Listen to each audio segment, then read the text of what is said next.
Welcome to part 49, and we have arrived at our next dungeon.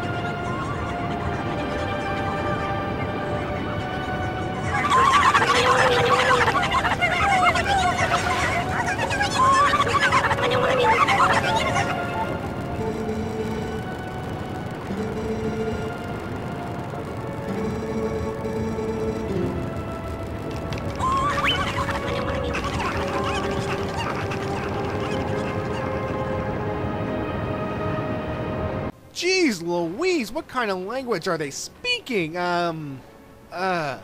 Squawk knees or something? What the hey? Oh, there are a couple of treasure chests down here. One that has rupees and one that has bombs, if you want to know.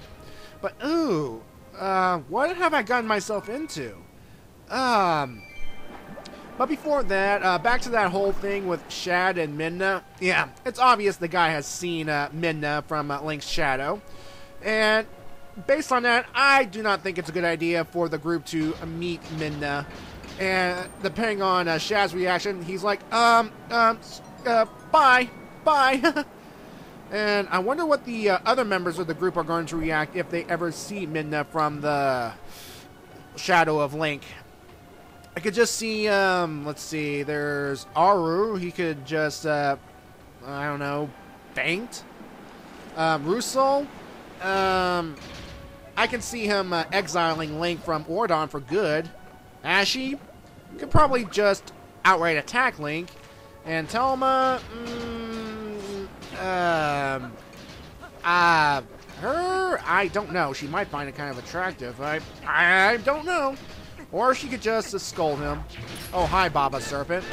Yeah, and get this. The Oocca, the human-headed chicken people, went this way into this structure. This means they had to go past the Baba Serpent. There is no way this thing did not... come on. This thing would just gobble them down in one gulp. I mean, this thing can latch onto half of Link's body. I mean, surely it would have gobbled up some of these human-headed chicken people. I call BS on that one, game. See, they're all fine and dandy right here.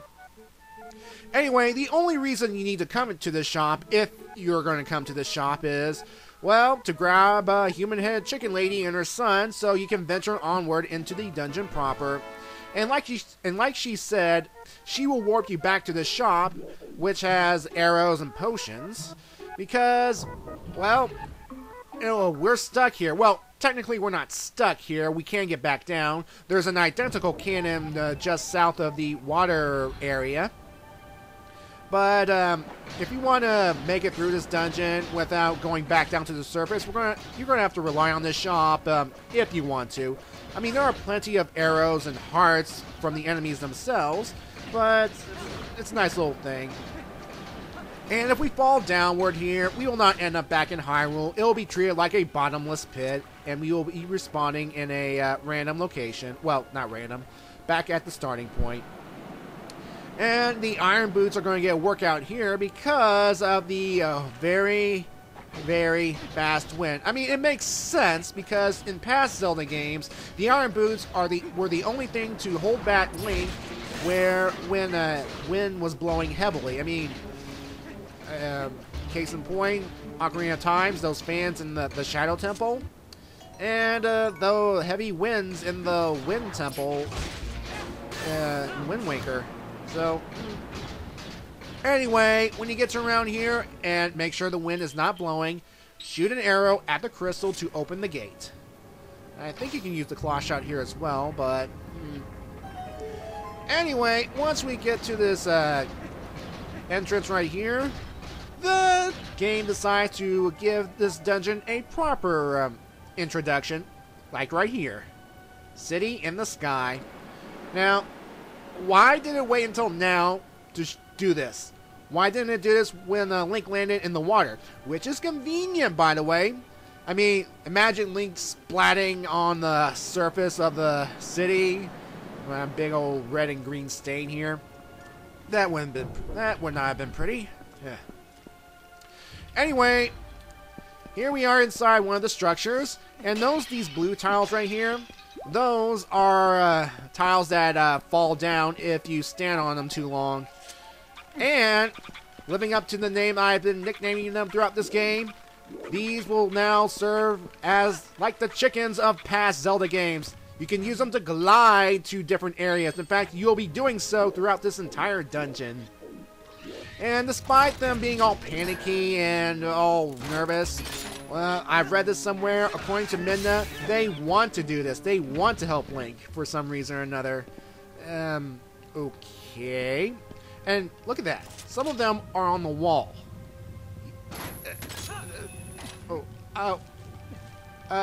Miyamoto? Aonuma? Please explain. Please clarify what the heck were you thinking when you created these things? We're in their home territory now, and all these monsters, and see, they seem to be leaving them alone, so I'm guessing they're used to monsters hanging about. But that still does not explain how two of them got past the Baba Serpent at the entrance to the shop. That's, yeah. Now, we meet a new enemy right here, and this is called the Hemlosar King. And this type of enemy, well, its armor is permanently attached to its body, which means we have to go around it and kill it. One jump attack from the behind will kill it. No problem. Okay. Now, this begs the question to how good old human-headed chicken lady that we've encountered throughout the game has ended up on the surface in the first place. Because we now know there's a cannon that can lead you straight there. My guess is, this is just a guess, I don't know if it's true or not, that a human-headed chicken lady was inspecting one of their cannons and got inside accidentally and bammo, straight down to the surface, where she remained for an indeterminate amount of time until she met up with Link. Now, was her son with her? Was she pregnant with her son and gave birth on the surface? And I don't want to know. Honestly, I do not want to know. Yeah, anyway, use the spinner here to create a bridge so that we can cross into this building right here. Goody, and we got more of those flying enemies. Joy. Plus the heavy wind. The wind is still a factor. Though I have seen videos on YouTube of people just gunning for it, running for it when the wind's not blowing.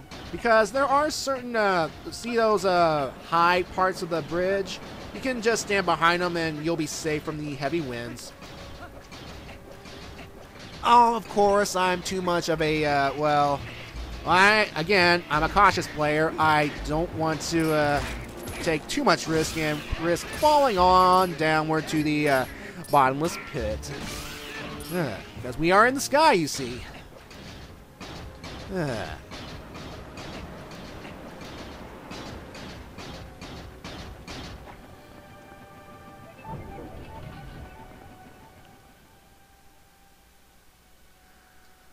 Okay, obviously these structures are a bit too big for human-headed chicken people, so it leads me to believe that at some point they were not always chicken-sized. They probably were tall like Link, maybe slightly taller, and have a more human-like appearance. What happened during those hundreds of thousands of years?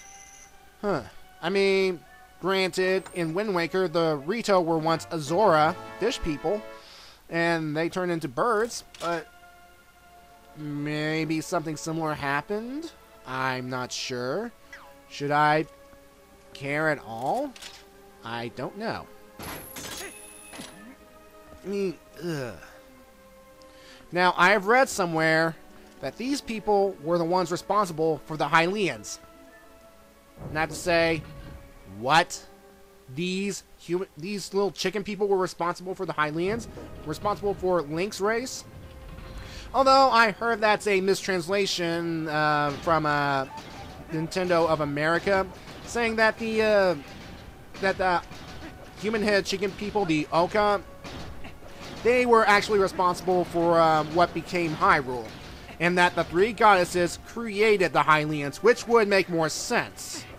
Oh, and look at this. A cutscene saved me from being attacked by that enemy right here. Because... Hello, dragon. Ah, you douche. Yes, the dragon destroyed the bridge. And guess what? We do have to come back to this building at some point during this dungeon. But thankfully, at that point, I would get an alternate means of transportation or a way to get around. You'll see. Okay. Anyway, here, just make sure you use the claw shot at the vines, and when you get to the other side here, just be careful of these blue blocks, because again, when you step on them, they go sinking down into the ground, and you do not want to be on them. Yeah, thankfully they're slow, so you can get past them no problem, but still, having these things fall down from underneath your feet, it's not pleasant.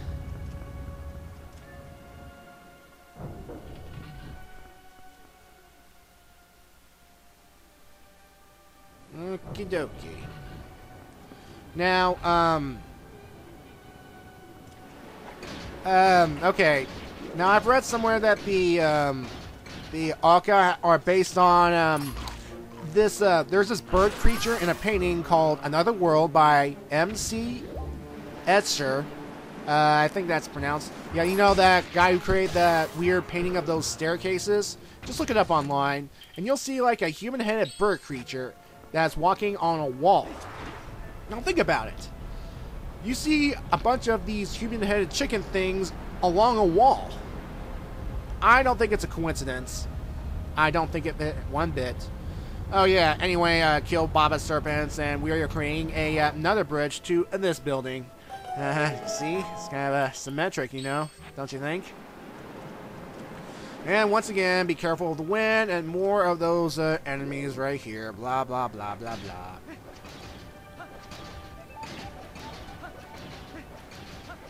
Maybe I should have sped this up a little, but...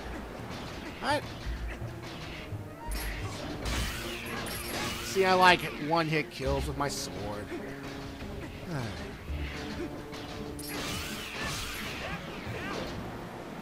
Okie dokie. Now... this city in the sky right here. There's many theories about what this place could have been. I mean, some could say that it was built. Let's see, the Oocca were sky people. Blah blah blah blah. City in the sky. And blah, blah, blah. They could have been remnants from Skyloft, from one theory. I mean, it makes sense. Well. No, it doesn't. It doesn't make sense. Or does it? I mean, Skyloft had people riding birds, and these people are human-bird thing hybrids. Okay, this is as far as I go. I'm going to explain this room right here. Let's move on. Anyway, in this room here, there are a bunch of wind gusts, and to deactivate one of them, just hit it with the claw shot, because the wind will blow your arrows away. Again, be careful of the Helmosaurs. They will knock you all about. And of course... Ah! Stupid. You should have killed it first, past me. Come on, kill it. And be careful, do not get caught in the wind's gust unless you are wearing the iron boots. There you go. Now, the next wind gust is actually right next to a set of blocks that will fall down. And because Link is wearing the iron boots, he will not make it across without falling down with the blocks. So, the thing you want to do here is use the claw shot at the vines and just head on over. There's going to be a lot of claw shotting in this section. Trust me, there will be a lot of claw shotting in this dungeon. This thing will bring the claw shots into the forefront, and stupid reptile armored thing. Here we go.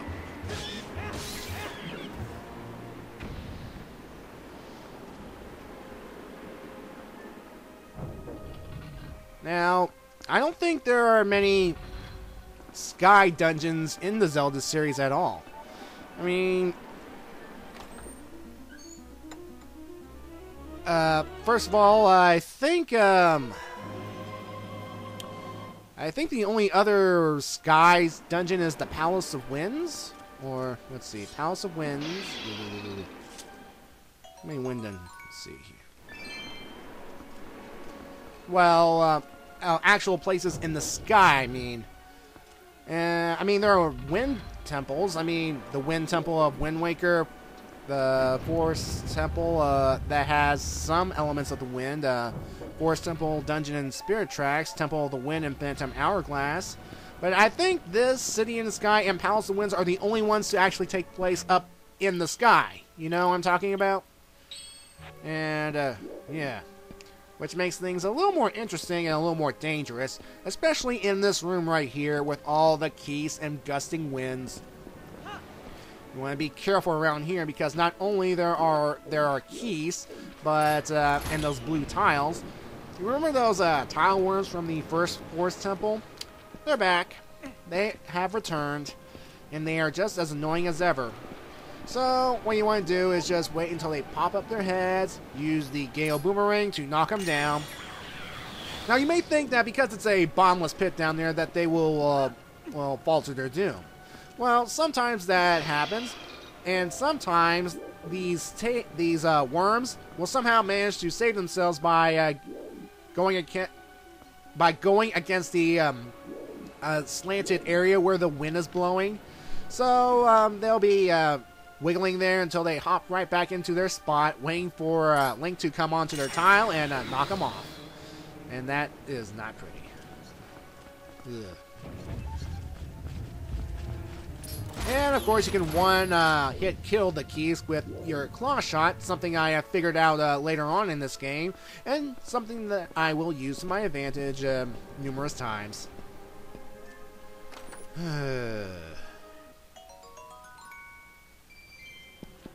Okay, now, I know again, based on the architecture and the Oocca may have appeared human-like, or I wouldn't say human-like, bigger, more dignified. But, who allowed this? Who allowed this evolution to happen? Or maybe they have always looked like that, and they made these structures because, get this, the Oocca and the royal family of Hyrule were on talking terms, and the Oocca were supposed to be more advanced because remember they created the Dominion Rod to control statues, so that implies some mastery of technology. I would not lie, but who created them in the first place? I mean, let's see here. Let's see if I assume it's the three goddesses, alright, let's see. There's Din, who made the earth. Naru, I believe she made the law of the earth. And, oh, first of this, see how stupid the enemy AI is? One of the dino foes saw me, tries to leap towards me, and commits suicide. That's the genius of this AI in this game. Something that I will exploit at a later time. Anyway, I would not recommend doing the helm splitter because, well, you have to flip, and I do not want to flip to my doom. Alright. And of course, that's, yeah, that's it. It unseals this gate, which contains more human-headed chicken people, which we will use to our advantage shortly. Now, back to that, I think Fiore, the goddess of courage, I believe she was the one that created the creatures of the world, which means that she might have created these things. Is this a cosmic joke? Was she drunk on something? Was she making fun of does she have a sense of humor? Here, I have a chicken body. Here, let's put these deformed human heads on it. Yes, that will work. And they will be advanced in technology. They will trade, and yeah. Anyway, what I just pulled with my claw shot is a switch that activates this wind gust right here. And by doing so, while holding on to one of the Oocca here, it will allow us to travel to this other upper area right here. And we're going to do some more gliding with these things as we progress. Come on. Come on, you stupid human-headed chicken thing. Serve me. You're my slave. Serve your master. And what you have to do is just time these gusts so that you and your companion will glide to the upper area. And in fact, we're actually in the upper area of the tile worm Keys room that we were just in. So that's nice how these rooms are connected. And 50 rupees here. And here's the thing, I do not collect all the treasure chests this time around because I just want to get this dungeon out of the way. Ooh, but I do get the more important stuff like heart pieces and Poes. Yeah, there are Poes here. Even though it is daylight, there are Poes here. I will show you later on. Oh, thank you, human-headed chicken thing. Thank you for coming back. Now here's the thing. If they could do this whole time, why didn't the human-headed chicken lady Oocca that we've been,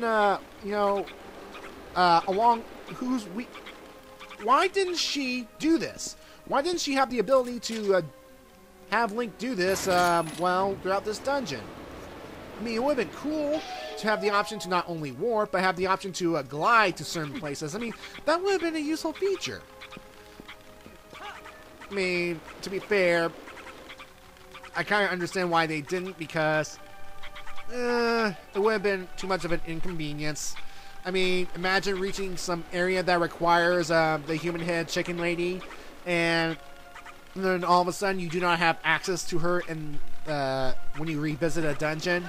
So I kind of understand that point of view, but it would have been fun to reach some secret areas that you couldn't, or something.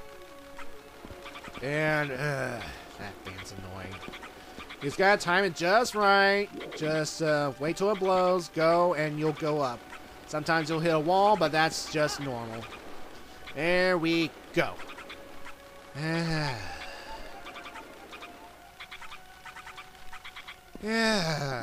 So, yay. Anyway, there'll be some more human-headed chicken grabbing in part 50. And I'm going to get a new toy out of it too. See ya then.